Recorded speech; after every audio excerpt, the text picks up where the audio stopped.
Bonjour à tous. Aujourd'hui, nous allons parler du stoïcisme. Vous commencez à connaître mon intérêt pour cette philosophie, dont je vous ai déjà parlé à plusieurs reprises. Selon moi, elle mérite d'être promue car elle est pratique et accessible à tous. En effet, le stoïcisme ne nécessite pas de connaissances philosophiques préalables pour être compris. Contrairement à certaines philosophies qui abordent des sujets complexes ou les présentent de manière peu accessible, les stoïciens parlent de choses familiales, nos émotions, nos désirs, nos déceptions, nos souffrances. Ce sont des aspects de la vie quotidienne auxquels nous sommes tant habitués que nous ne les questionnons plus. Nous avons intégré la souffrance, la déception et le regret comme faisant naturellement partie de la vie, pensant qu'il n'y a rien à y changer.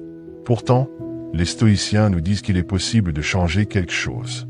Lorsque nous évoluons dans le stress, la frustration ou la colère, nous finissons par les accepter comme des états normaux. C'est un peu comme la gravité. Nous ne la remarquons pas quand nous marchons, mais si nous tombons du 4e étage, nous en ressentons l'impact. De la même manière, nous nous sommes habitués à nos émotions au point de les normaliser.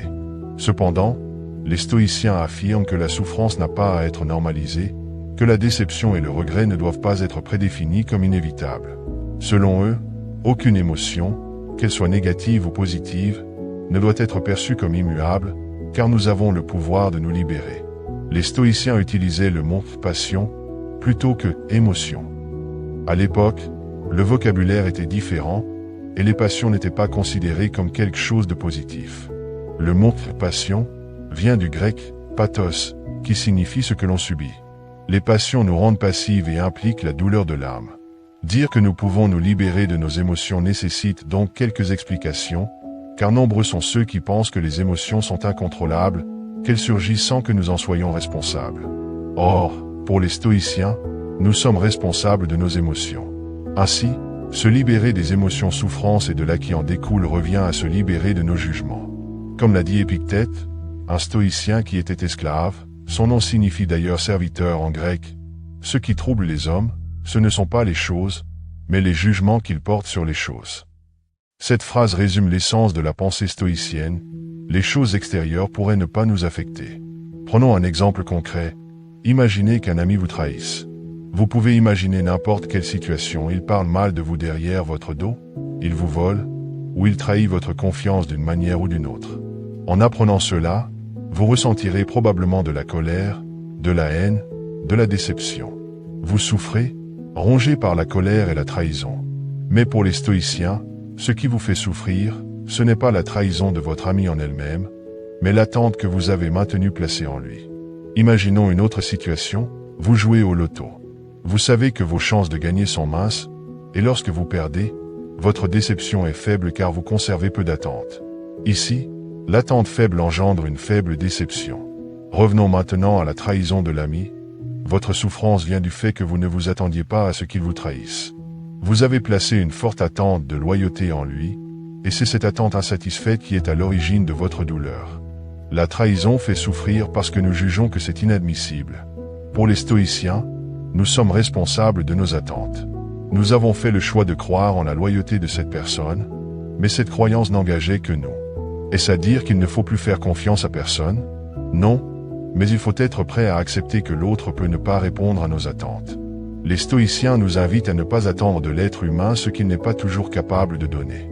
Marc Aurèle disait, « Dès l'aurore, dis-toi d'avance, je vais rencontrer un indiscret, un ingrat, un insolent, un fourbe, un envieux, un égoïste. » Cela ne signifie pas qu'il n'existe aucune vertu chez les êtres humains, mais que ces défauts font aussi partie de la réalité humaine.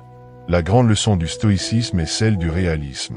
Accepter l'être humain tel qu'il est, avec ses qualités et ses défauts, permet de ne pas être déçu et de ne pas souffrir inutilement. Ce n'est pas à la nature humaine de se conformer à nos attentes, c'est à nous d'ajuster nos jugements à la réalité de la nature humaine. Peu importe ce que vous pourrez dire, peu importe combien vous maudissez la nature humaine, ou combien vous la jugez cruelle ou décevante, cela ne changera rien. La véritable question est de savoir si vous êtes prêt à modifier vos attentes vis-à-vis de l'être humain. Êtes-vous disposé à reconnaître que vos attentes envers les autres ne proviennent pas d'une observation réaliste de la nature humaine, mais d'un idéal que vous projetez sur elle? Voilà le cœur du problème. Tout le reste n'est que discours superflu, une excuse pour éviter de réviser vos jugements sur ce que la nature humaine devrait être.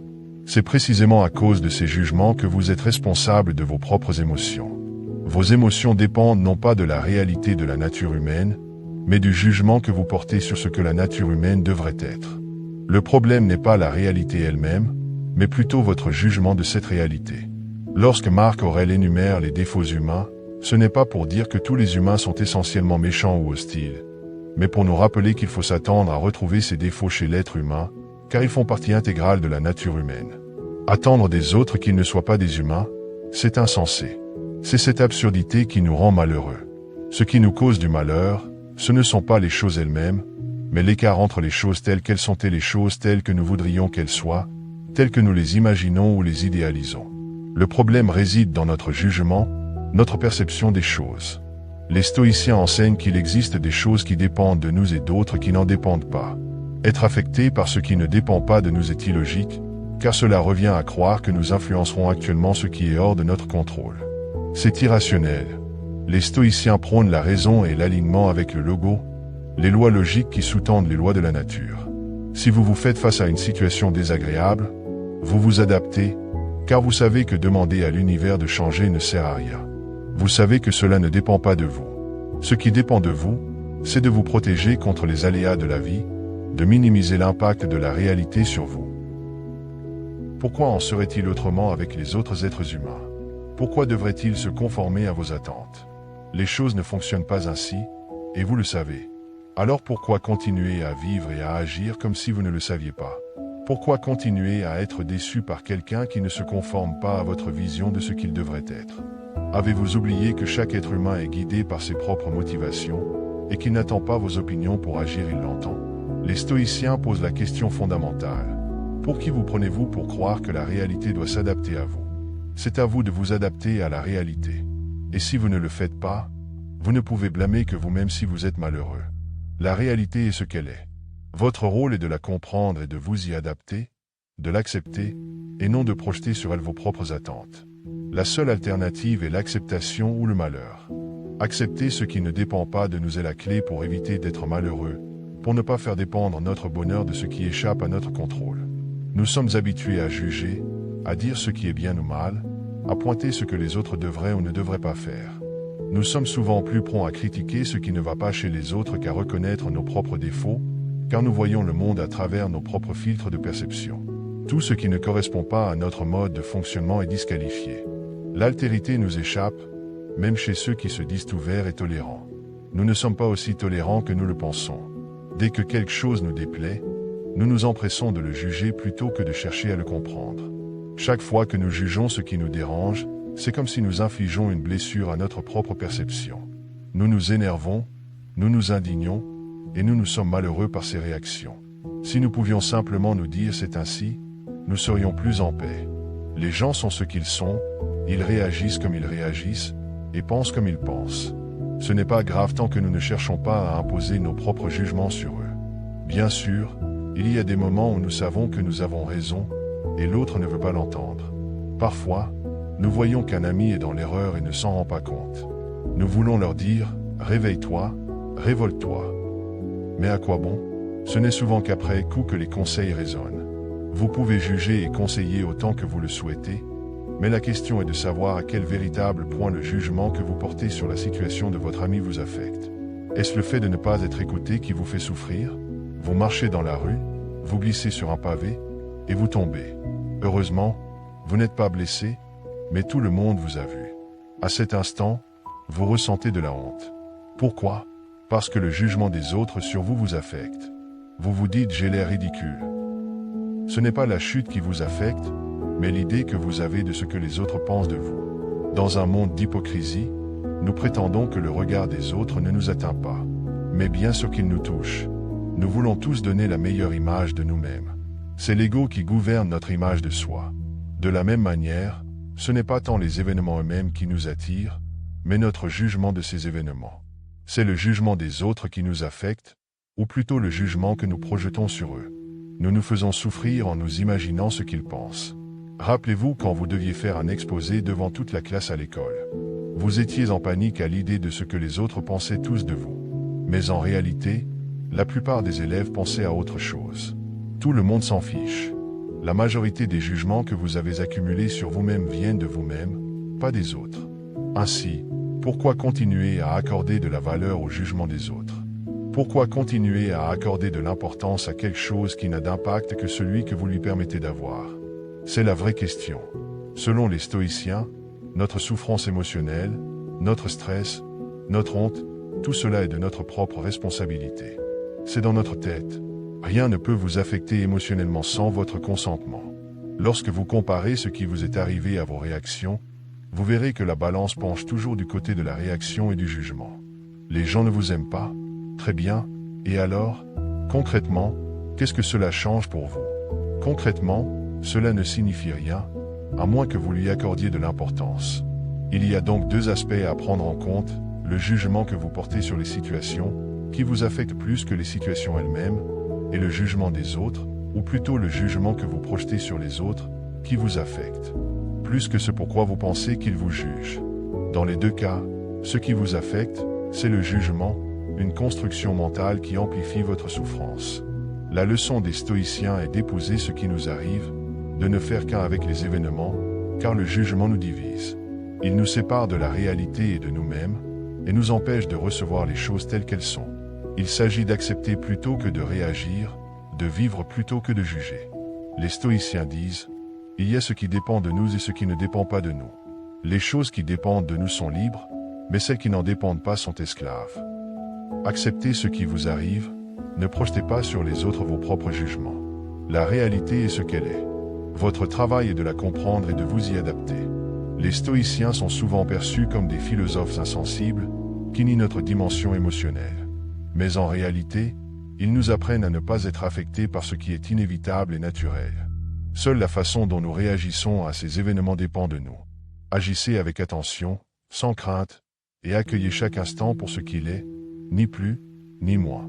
La sagesse stoïcienne ne consiste pas à éliminer les émotions, mais à comprendre leurs sources et à reprendre le contrôle sur. La clé réside dans la reconnaissance que nous avons le pouvoir de choisir notre réaction face aux événements extérieurs. En acceptant la réalité telle qu'elle est, en comprenant que nous ne pouvons contrôler que nos propres jugements, nous nous libérons du fardeau de l'inquiétude et de la souffrance inutile.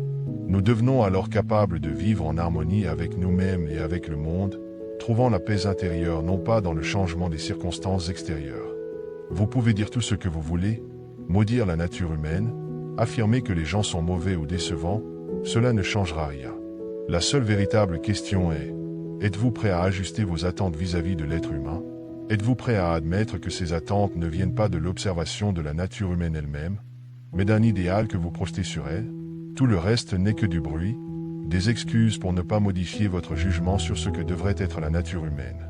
Ainsi, vous êtes responsable de vos émotions, car elles dépendent non pas de la réalité de la nature humaine, mais de votre jugement sur ce qu'elle devrait être.